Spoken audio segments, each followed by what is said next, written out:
What's up everyone, Bene back again. This time we're talking about palm keys on the saxophone. We all know the first time we learn how to play into the high range using these palm keys, it sounds a little bit like this.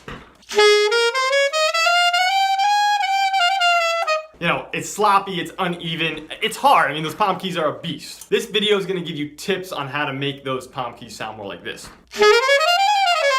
Before we go on, this video does come with a free PDF that's going to give you some palm key exercises that you can use to drill some of the concepts I talk about. So stick around to the end to hear how to get that. Okay, so the first thing you want to do is understand what part of your hand is hitting each one of these keys when you press them down. They're called the palm keys, but believe it or not, a couple of them you're really not going to be pushing with the palm of your hand, you're going to be pushing with your finger. Now, everyone's hand size is different and it fits their instrument differently, so this is something that may vary from player to player. With a neutral hand position, fingertips on the front keys here, usually the palm D key, you're going to be hitting with your first knuckle, the inside of your first knuckle, as you can see.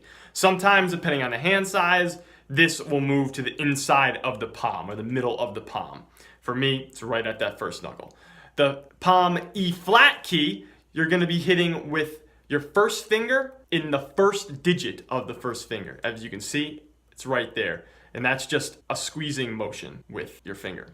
Now the palm F key right there, that's going to be hit with your middle finger right by the middle joint of your finger.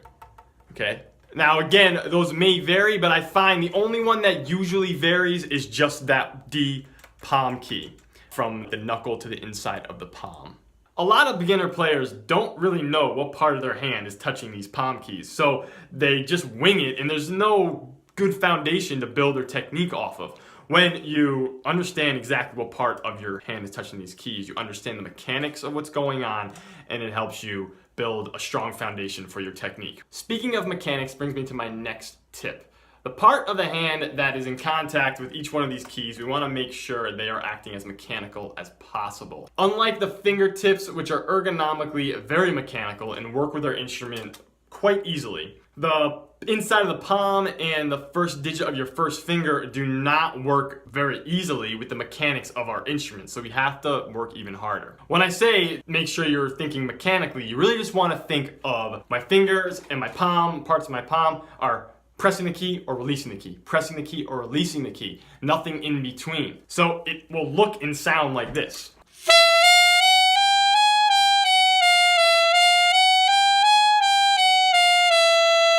The next tip is more of a conceptual one, and I think all saxophonists should understand this. The palm keys have what I call inverted key action, and that means that when you push the key down, the pad will raise off of the instrument.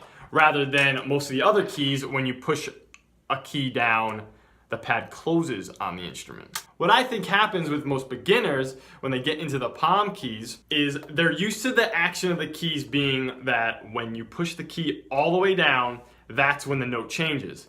But with inverted key action, as soon as there's a little bit of pressure on that key, the note will change.